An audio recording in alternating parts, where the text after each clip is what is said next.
Hi everyone, and welcome to this video lesson refreshing the concepts of reliability and validity. Now obviously for those of you who have already revised this area, then you maybe don't want to spend too long going through this, but I would certainly recommend at least watching it and just kind of making sure you're refreshing some of the ideas. For those of you who struggle with the concepts of reliability and validity, and or those of you who have got maybe things incomplete in your booklets, or you haven't done that much exam practice in this area, I would strongly recommend that you pay good attention to the ideas that I cover in this video because reliability and validity are some of the most commonly asked questions, not only on research methods but obviously elsewhere as well on your other two papers. So why are these concepts so important? Obviously, you're well aware of the fact that research methods contributes to about a third of your overall A level, but not only that, understanding reliability and validity gives you a good understanding of the impact that they have for publishing wider theories. And when we're asking you to conclude theories and studies, obviously we tell you to do it in the context of reliability and validity. The main issue here is that many students don't actually know the difference between reliability and validity. A number of you often use them in the same sentence, which is really worrying. So this video will shed some light on how they are different. I mean, there are admittedly overlaps, as I've said here, but they are two distinct concepts that should be treated as separate concepts and are assessed in a variety of different ways. So in order to kind of work your way through this revision video, you'll need in front of you the research methods kind of handout that I've sent round to everybody. That's basically all the reliability and validity questions I could get my hands on directly from AQA. And then there's also a separate pack which looks a little bit like PowerPoint slides, which are the questions that are directly referred to in this video. So first and foremost, let's start with reliability. So most of you do know, when I ask you what reliability is, that it's a measure of consistency. I'm not, however, certain that everybody understands what I mean by that, okay?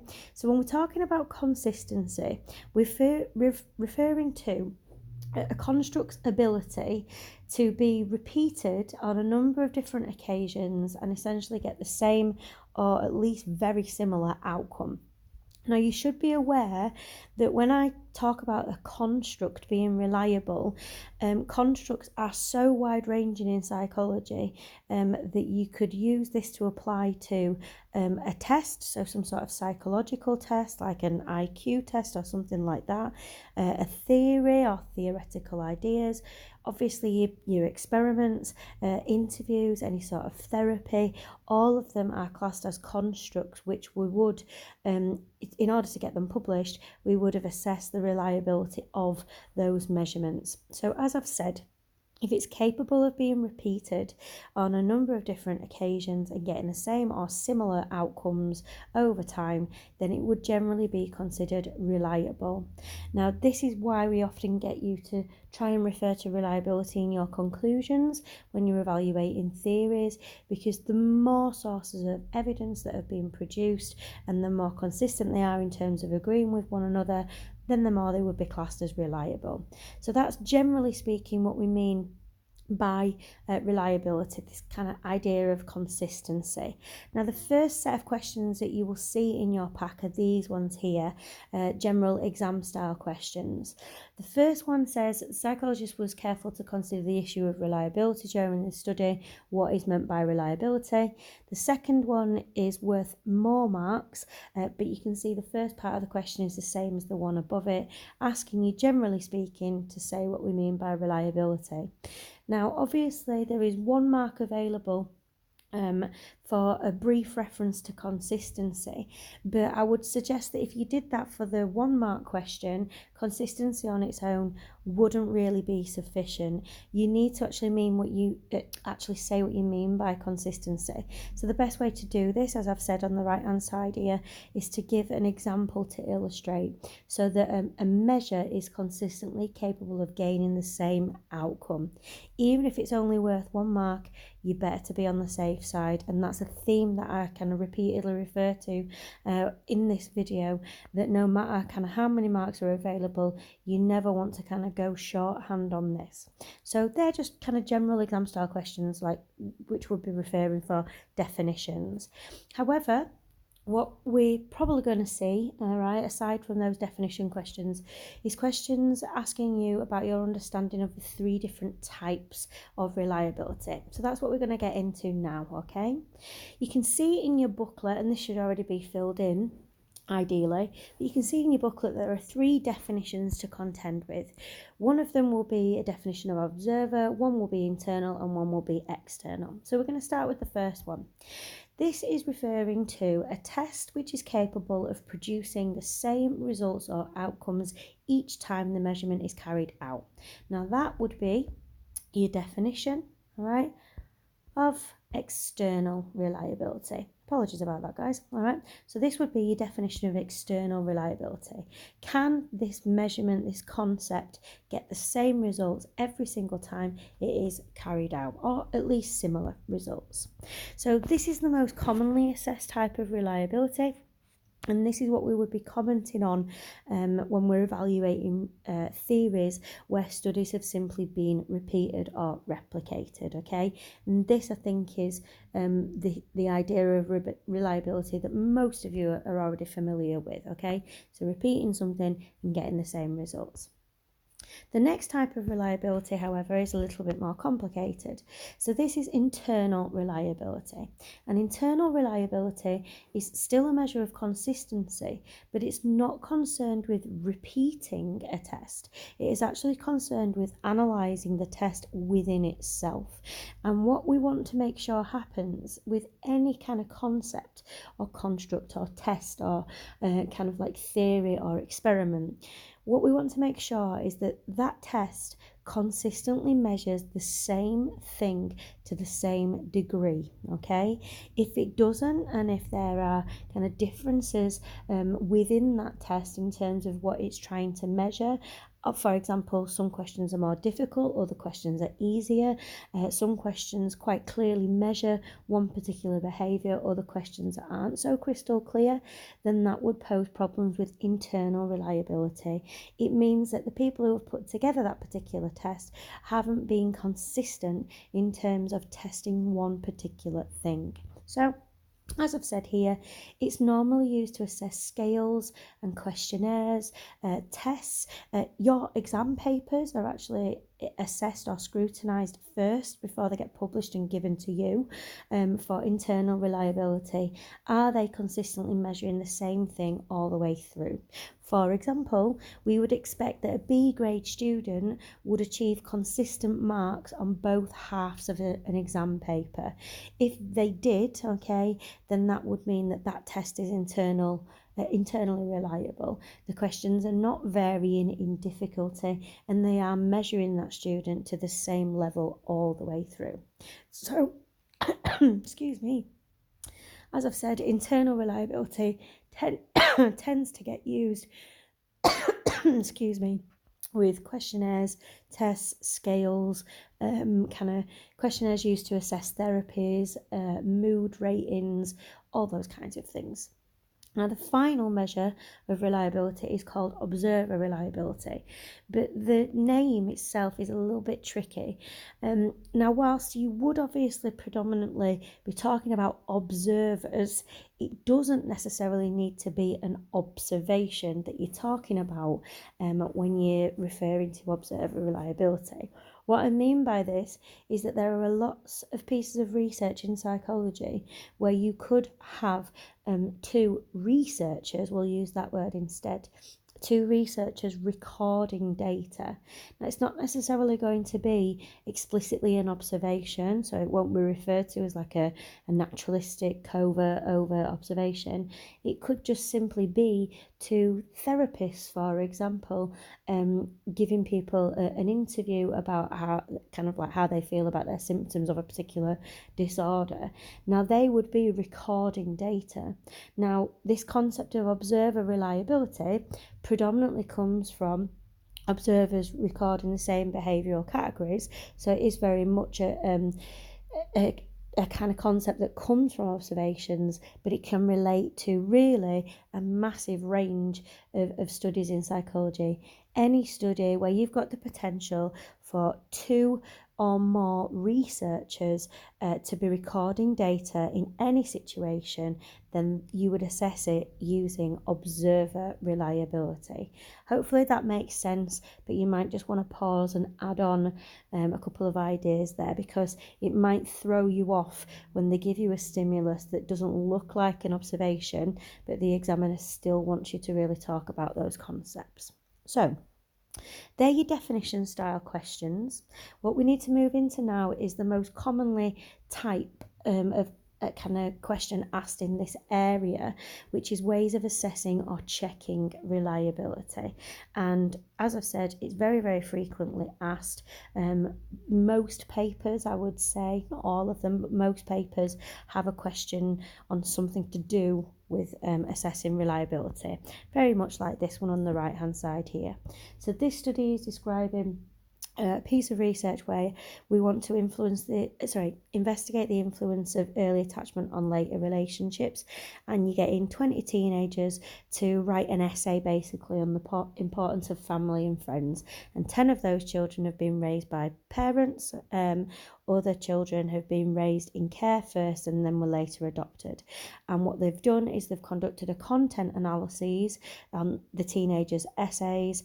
Two of the categories were references to love and references to fear of rejection. Now, the question portion asks you, explain one way in which the researchers may have checked whether their categories were reliable.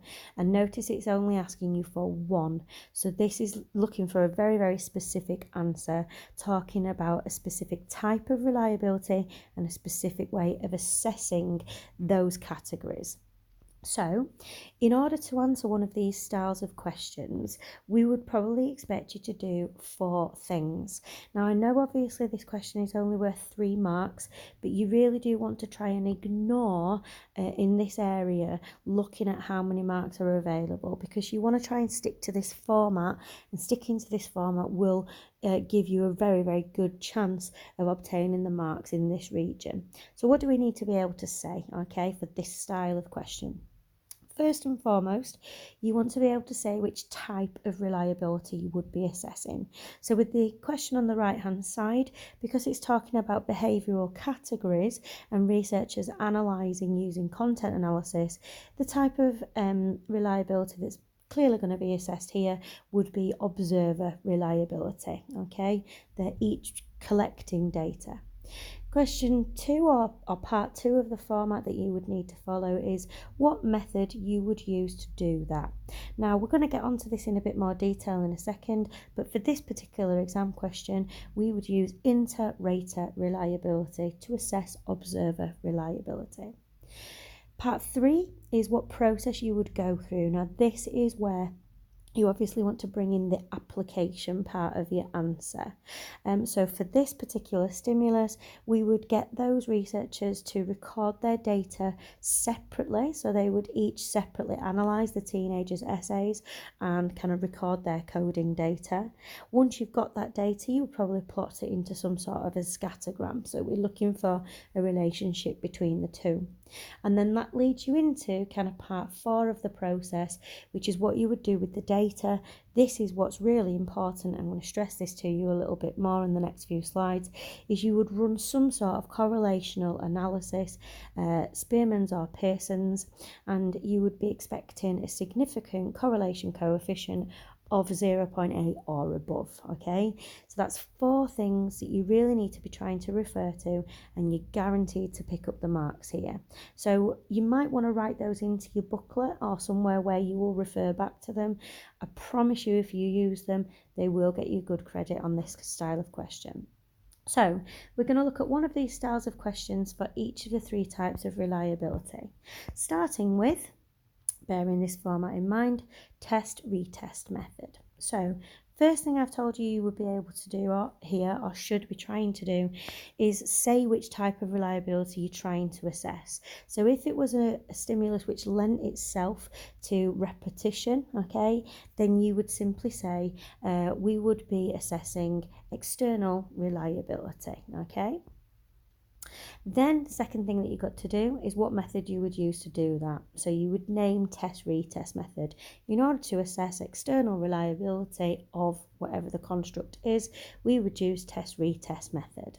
The third part is say what the process would be. So for test-retest, obviously, it's just getting the questionnaire, the interview, the experiment, the test to be conducted on a different occasion. Now, most of the time, if you could do that with the same participants, that would be better, okay? Obviously, if you're trying to do this over a longer period, then bringing in new participants is fine as well. But usually when we're talking about just trying to prove the reliability of an individual questionnaire, it's the same people, okay? So same participants on a different occasion. And what you would expect is that you would get 2 sets of data and you're going to plot them onto a scattergram, at which point you would then need to run a Spearman's or a Pearson's to gather the correlation coefficient. So if we apply these principles now to this question, if you want to get this in front of you, this is a study where 20 depressed people are being treated using CBT, and over the course of 6 weeks of treatment, they're filling in a questionnaire which is assessing their mood, and they're doing that every week. So a score of 20 is extremely positive, a score of 0 is extremely negative. At the end of the research, the researchers correlated each patient's final mood score. We don't need to know that data for this question. But part C of this question says, the sleep questionnaire used by the researchers had not been checked to see whether it was a reliable measure of sleep quality. Your question, therefore, is explain how this study could be modified by checking the sleep questionnaire for test-retest reliability. Now this question, they have actually already told you that they want to check test-retest reliability. They are expecting you to understand that that is a way of assessing external reliability. They're then anticipating that you would describe the process of how that would actually happen, refer to the fact that you would plot the data in a scatter graph, and then at the end refer to this use of a statistical test. So let's just see what the mark scheme says. I've put together a sample answer and where you actually get those marks from. So in order to assess external reliability of the sleep questionnaire, the researcher would use test-retest, 1 mark. The same participants would complete the same sleep questionnaire on more than one occasion. Each participant's scores from the first occasion should then be correlated with his or her results from a later occasion, and this would be shown in the scatter graph. The strength of the correlation should then be assessed using either a Spearman's row test or a Pearson's. In this case, it's only ordinal data, so Spearman's. The correlation coefficient should be above 0.8 for the sleep questionnaire to be considered externally reliable. So you can see there, that actually lends itself to the 4 marks, but even if it's not worth 4 marks, trying to stick to this format. So let's now take a look at how you would do this for internal. So if you were assessing internal reliability, you use what we call a split half technique. So this involves, really straightforward, splitting whatever the construct is or the measuring device is into 2 separate halves. That could be an IQ test, a psychological test, a questionnaire looking at symptoms, and so on and so forth, as I've been referring to, and comparing, or correlating rather, the person's score on the first half to the score on the second half. If they are similar, then that construct is considered to be reliable. And again, at the end of the process, really drilling this in at this point now, you would have to carry out some sort of statistical test to correlate the data. Spearman's normally, if it lends itself to parametric or interval data, then a Pearson's, but that correlation coefficient has got to come in at 0.8. So the question I've chosen for this to illustrate is one that you're already familiar with, about this researcher who wants to investigate the relationship between music and mathematical ability. So if we load up that format and just stick into those same mark points, this is how you would piece it together. In order to assess internal reliability of the musical ability test, the researcher could use split half testing, 1 mark. Teachers could then divide the musical ability test. I think it should actually be mathematical ability test there, guys, so apologies, that's just a typo. The teacher could divide the mathematical ability test into 2 halves. Each participant's scores for the first half should be correlated with his or her results from the second half, and this should be shown on a scatter graph. So that's your application side of things. Then we're going into just saying that the strength of the correlation should be assessed using either a Spearman's, which is applicable here because again it's ordinal data, and the correlation should be 0.8 for mathematical ability testing to be considered internally reliable. Now with this question, it is just important to note that they don't actually give you any hint as to what type of reliability it is that you are checking. But what they are assuming here is that because it is some sort of scale, okay, that the teacher has created, then that it is internal reliability, which you should therefore be attempting to assess. This, I believe, on the mark scheme did have some sort of kind of like leeway on the bottom, which said you could put forward a case for external reliability, but I'm just here to say to you that if ever it's some sort of questionnaire or scale, always go with internal and split half in, and you'd definitely be on the right lines. So the last one that we need to take a look at of how we would stick to this kind of format, like I said here, despite if it's only worth 3 marks, what is the format? How would we use it for observer reliability?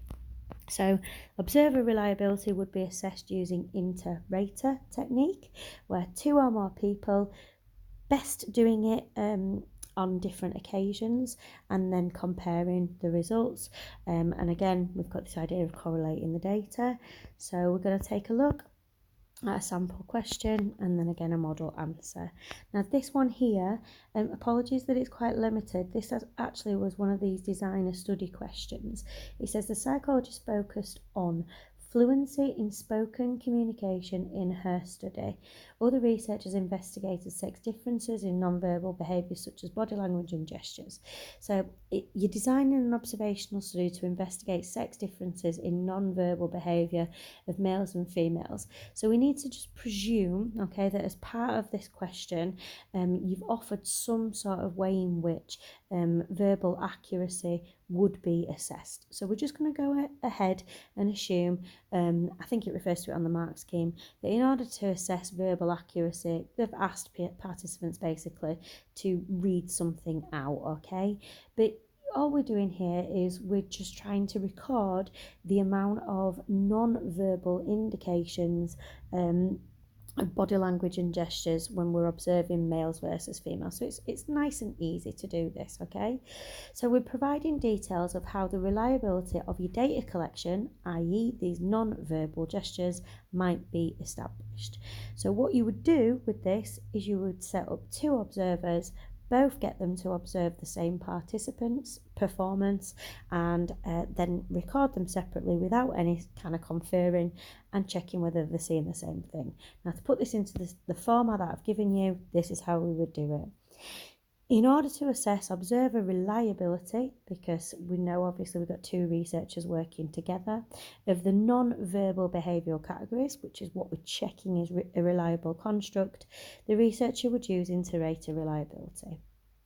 The psychologist could get 2 researchers to record their data separately, obviously with no conferring. One observer's data should then be correlated to the other observer. This should be shown on the scatter graph. The strength of the correlation is again assessed using Spearman's rho. The correlation coefficient would be 0.8 for the non-verbal categories to have observer reliability. So that's how we use this format to make sure that we pick up all the marks when we get one of these ways of assessing reliability questions. So go ahead now and have a go at this one for me. Just pause it here, make sure you check in which type of reliability do you think they want you to be talking about here and how would we go about doing this. So pause it and we'll go through a response.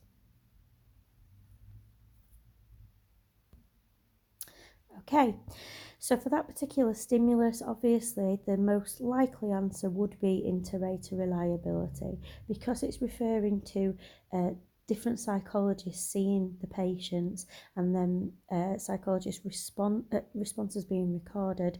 It's kind of pushing you more towards this idea of observer reliability. So you would get 1 mark for saying that you would use inter-rater reliability. For me personally, I would say in this instance, observer reliability could be assessed by using inter-rater. And then you get a 2nd mark for saying how you would actually do that. So we would get 2 separate psychologists to record the responses from the patients on different occasions, and then compare their data. As I've said to you, you would probably build in reference maybe to a scattergram at this stage, and then you can see the 3rd mark is available for an accurate reference to correlating the ratings. Always build in this idea of correlation coefficient, and you're absolutely certain to get the credit. So mark your own work now. Now, the only other kind of couple of things that they could ask you for reliability is, number 1, how to improve the reliability of a question, okay, and number 2, okay, actually making it specific to excuse me, an observation. So if we just go back to this slide here, if they give you a ways of improving reliability style question, if you've got good knowledge of your methods, so questionnaires, interviews, experiments, observations, then this question really shouldn't pose you that much of a problem. The only thing that will trip you up here is how much attention you actually pay to the stimulus, because it's got to be something that works with it. So are there behavioural categories that you could refer to that you're saying that you want to make clearer, operationalised? Is it an experiment, so you could say the same thing, that all your variables have been clearly defined? Is it an experiment where the procedures haven't necessarily been standardised? Is it an interview? Could there be any problems with use of structured versus unstructured interviews which might be skewing reliability? If you have read that stimulus clearly enough, and if you have got good knowledge of the methodology and the procedures surrounding these kind of research methods, questionnaires, interviews, experiments and observations, then they shouldn't really cause you any problem. But I say this all the time, if you don't apply, you will not get the credit, okay? So be careful with those.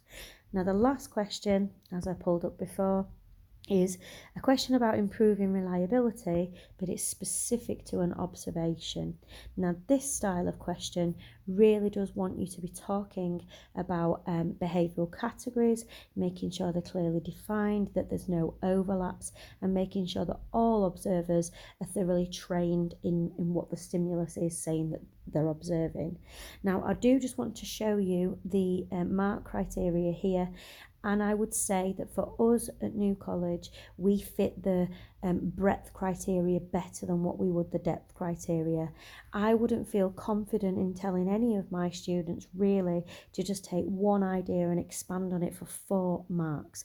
What I would do is I would, as I've just referred to, mention a few different ideas, talking about the behavioural categories, no overlaps, are they operationalised, are they clearly defined, have your observers been trained, and I would make sure that you're covering a number of different ideas just to kind of catch you back a little bit, okay?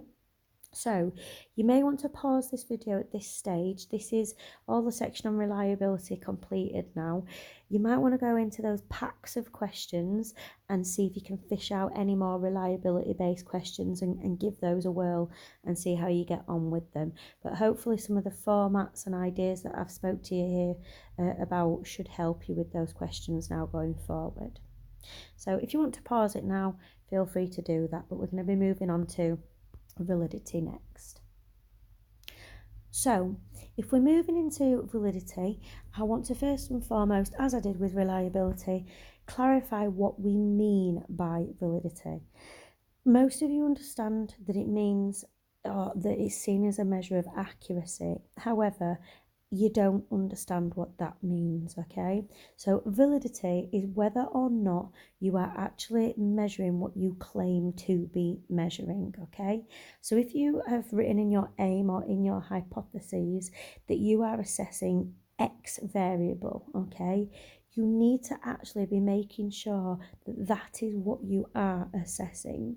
Because if there are a load of extraneous variables that mean that you can't measure that particular variable clearly and accurately, then your study is no longer valid. So are you actually assessing whether your results, your data outcome, actually satisfy your objective? Have you got in front of you a set of data which did what you wanted it to do? Have you actually measured what you said you were going to do? So it's often kind of compared to this idea of a marksman's target. If you think of a marksman's target, the whole point of it is to see whether or not a marksman can hit the centre target. So this is where we get the only overlaps between reliability and validity. If the marksman's target was valid, then a marksman should be able to hit that central target, okay? And then that would be accurate. It would be a result which would satisfy the objective, okay? If, however, what we get is a situation where we've got perhaps good validity but then poor reliability, or vice versa, then there are going to be questions raised. So target A would indicate that there is really poor validity because it's not actually checking the marksman's ability of hitting that centre score. It's checking their ability to hit outside of it, which means it's got good reliability, but the shots are consistent, but they're off target. So it's not actually testing their ability to hit that centre, okay? Target B has got poor validity and poor reliability also, because there's no consistency, okay? And there's no shots on target at all. Target C is what we would want for every single construct produced in psychology, okay? Not only does it have good validity, i.e. all of the shots are concentrated in the centre of the target, but there is consistency. There are no anomalies. That therefore means that that target has accurately tested someone's ability to hit it. So, to clarify, when we're talking about measures of reliability and valid, a measurement can be reliable, i.e. consistent, but not valid. It is consistently giving you the wrong answer. It's consistently measuring something incorrectly. So in psychology, we firstly want to accept something as being valid, i.e. it measures what it claims to be measuring. There's no confounding variables or very few of them, and you know that your outcomes are representative of what you said they would be. And then once you've got validity, you want to make sure that something's reliable also. Now, as with reliability, there are two different types of ways of assessing validity, and we've got a number of different types of them, okay? Now, validity, generally speaking, we've just said, is whether or not a study is accurate or whether it's claiming what it intended to measure. Now, what we've also got, if you see here, is these two big umbrella headings, internal versus external validity. Now, when you get a STEM in this area, you'd be expected to anticipate whether or not it really wants you to talk about internal validity or external validity. So if it's a stimulus, which is referring heavily to kind of elements of methodology which haven't been well controlled, and there is perhaps a number of extraneous variables that could have impacted the results, then it's lending itself really to internal validity. This is the extent to which we can establish cause and effect. Now, obviously, if there's a lot of reference to extraneous variables, you can't establish cause and effect, and that question really wants you to be referring to that, okay? Establishing causality, eliminating all sort of researcher biases, demand characteristics, situational variables, etc., etc. Over on the right hand side, we've got external validity, which probably you're a little bit more familiar with. So external validity is the extent to which results can be generalized. Now, in most stimulus materials, you can talk about either or of those, okay? But you must make sure that it really does heavily apply to the context of that study, which is why I'm saying if there is a lot of talk of potential extraneous variables that haven't been controlled, then always stick to that side of things. Always stick to not being able to establish cause and effect or not being able to minimise them. If we're talking about artificial settings, so ecological validity, or artificial tasks, so mundane realism, then obviously external validity is what you would want to talk about. But it is entirely up to you, as long as you make sure it is in reference to the context of the study given to you. So this was another one that you looked at in the Christmas holiday. This was that kind of hazard perception task where they were either chatting to a psychologist via a headset or with no distractions. Now, this particular stimulus clearly is lending itself to external validity, I would say, because it's an unrealistic task, okay? That's not how you would complete a hazard perception test in real life. So therefore, you're unable to generalise it, and it's thus lacking in mundane realism. You could potentially make a case for an extraneous variable of some sort in there, maybe a situational variable, but external validity, I reckon, would be a good one to go with there. Another example which would lead more towards internal validity is this one, referring back to it, the musical ability of mathematical ability. This question says, why might the measure of musical ability used by the teacher lack validity? You're probably going to be talking about how it's open to interpretation and it's a subjective measurement. And if you think about this carefully, the subjectivity of the teacher is an example of researcher biases. Now, researcher biases are an extraneous variable, so for that reason, we would probably be talking about internal validity. The scale itself, or her way of measuring musical ability, lacks kind of like robustness. There's no internal validity to it at all. It's being affected by her own biases and her interpretations, okay? So, in order to collect your 3 marks on this, you would just need to say how or why the teacher would probably be subjective, okay? So those kinds of questions should be pretty easy. If it lends itself more to external validity, talk about mundane tasks lacking in mundane realism rather, or artificial settings. If it's more to do with extraneous variables, go down the internal validity causality route. Now, the second style of question, which you can obviously get here, it's the same as with reliability, is ways of assessing. Now, the first way of assessing validity is, it seems like an absolutely ridiculous concept, but it basically involves just looking at something. The test itself is called an eyeball test, and it is used to measure something called face validity. Does something look like it tests what it claims to be testing, okay? And this eyeball test is just looking at it.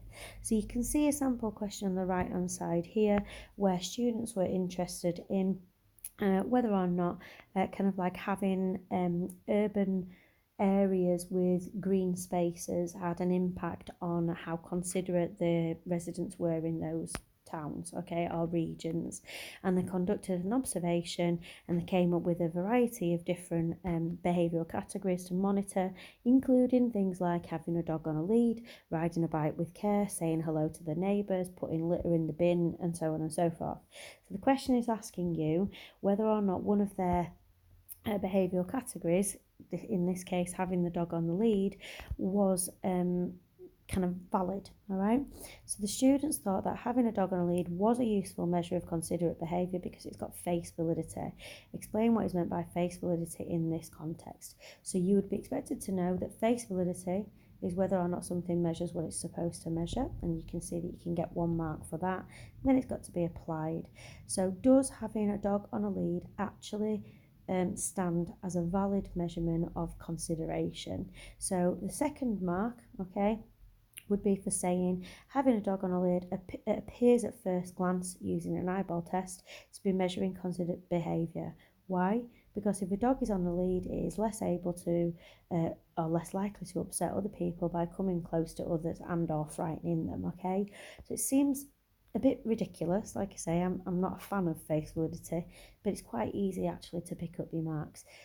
Define it first and foremost. Does it look like it tests what it's supposed to do?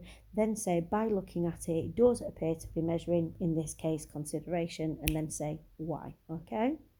Now the second way of checking validity is a little bit more technical. So we've got concurrent validity. You want to think of concurrent, the word, as meaning two things. Con, which is previous or currently established, and current, which is new. And all it involves doing is checking, excuse me, two tests alongside one another in terms of whether they measure a behavioural construct as well as one another. Okay, so does a new test check a behavioural construct as well as what one does that already exists? Now, an example to use here that I would always say is BMI, body mass index. Body mass index was used to replace existing measures of health about 10-15 years ago now.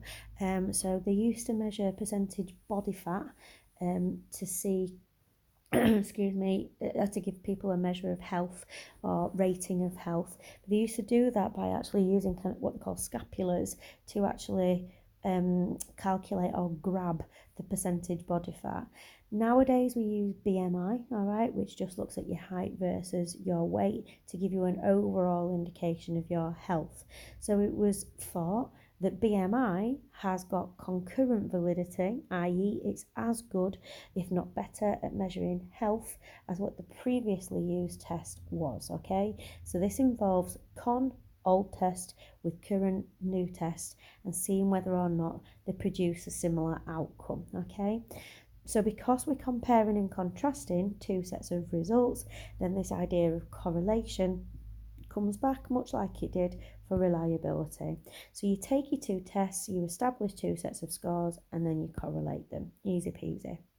So to give you another example here, this question is just worth 2 marks. It's talking about two separate experimental groups.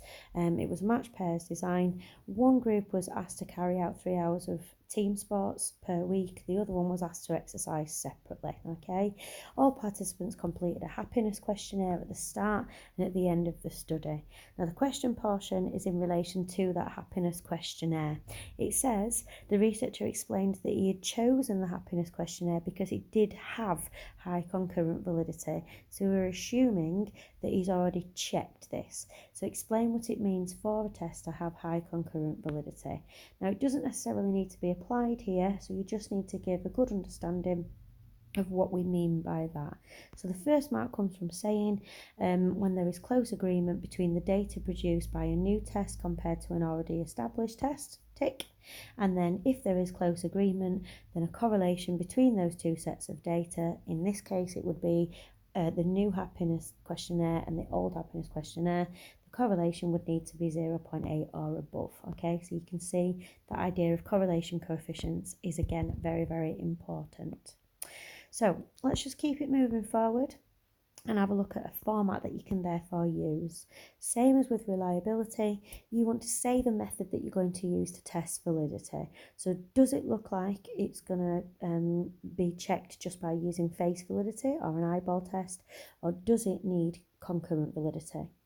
The second part is the process that you would go through, so that's your application marks. Now these last two only apply to concurrent validity because it doesn't work with face validity. But again, if you've got two sets of data or two scores that you're comparing, you want to get them slapped onto a scattergram first, then you want to do a correlation coefficient. It is always the best way to get the marks. So this question here, all right, is talking about an experimental study. 10 participants were told that they're performing in front of 5 listeners. The other 10 are told that their audience consisted of 10 listeners. They're asked to read an article about the life of a famous author, and basically they're recording the amount of verbal errors that get made by each participant in those two conditions. briefly explain one method the psychologist could use to check the validity of the data that she collected in this study. So what did she use to collect the data? She used an article about the life of a famous author that they're being asked to read through, and she's recording the amount of verbal errors. Okay, so what we're going to talk about here is concurrent validity. So briefly explain one method that psychologists could use. First mark comes from saying the researcher would use concurrent validity. What she would do is give participants an alternative verbal fluency test, i.e. give them something else different to read. Part 3, she would correlate the two verbal fluency scores, put them on a scatter graph, carry out a Spearman's rather, and then correlate the data. If the correlation is 0.8, i.e. the scores from one article being read out in terms of verbal fluency is same or similar to the other one, then that correlation will come out at 0.8 or above, and that therefore means that her verbal fluency test, that particular article about that particular author, is actually valid. Okay, so that's how you would break that question down.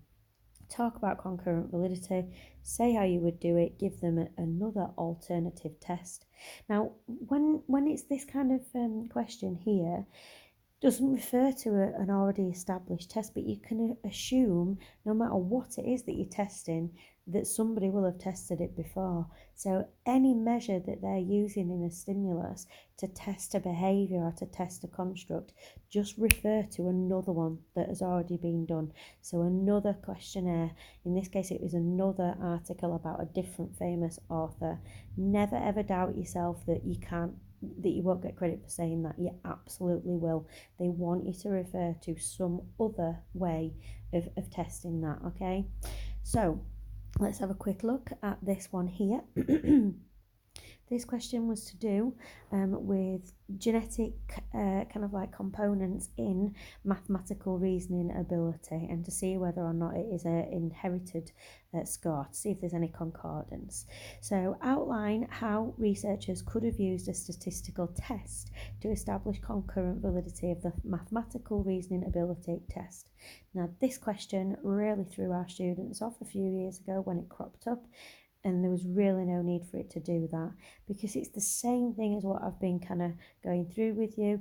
It's just made a little bit more technical because it actually wants you to refer to a statistical test, and because you're talking about stats testing in particular, they want you to refer to a significance level. Okay, so because it's a concurrent validity, you're correlating two different sets of scores, which would probably mean it would be a Spearman's in this case, because mathematical reasoning ability would only be ordinal data, and you would expect that the correlation coefficient would come back as being significant at a 0.05 level. Okay, so I say it's a bit more difficult is this question, but I still reckon you'll be able to get something out of it as long as you know what we mean by concurrent validity and what we mean by stats test to establish concurrent validity, i.e. it's always correlational data. So you can see there, you're getting credit for saying concurrent validity, correlating the results of the maths test with another established maths test, conduct a Spearman's on the two sets of data, and you want it to come back as being 0.8 or above at 0.05 level. Okay, and then the final style of question that you would get for validity is ways of improving. Now, I don't mean to gloss over these styles of questions because they are quite difficult, but again, if you know your methodologies, so your questionnaires, observations, interviews and experiments, and you've read the stimulus carefully, then these styles of questions are really about you thinking on your feet. Okay, why is the stimulus that you've been presented with flawed? Okay, is it a questionnaire where you've got some misleading questions, potentially some structured questions that shouldn't be there, or unstructured? Is there any social desirability bias? Is there any way to put that right? Is it an observation where the categories could potentially overlap or they've not been clearly defined? Is it an observation where you could instead video record it and get two people to do it separately, and that would improve the validity? So as long as you know these different kind of flaws with all the different research methods, then this really is a testament to how well you have understood that stimulus and how well you have got the ability to apply your knowledge. No teacher can ever train you how to answer one of these questions. It really is a stop, pause, reread the stimulus, really think carefully about how many of these extraneous variables can you see within it, and say how you would get rid of it, okay? So these all should be filled in your booklet. If they're not, however, you might want to pause and kind of add some of these extra ones in there. But like I say, it's not that I'm being flippant with these questions. They are renowned for being difficult, but no teacher can prepare you for these. You've got to know your methods, and you've got to make sure that your answer is well applied more than anything else, okay? So if we just take a look at this question here, a volunteer sample of 50 university students consented to take part in an experiment investigating the effects of watching a horror film before going to bed. 50 students are randomly split, but the groups are counterbalanced. Group 1 watches a horror film for a week each night before they go to bed, and in the second week of the study they watch a rom-com.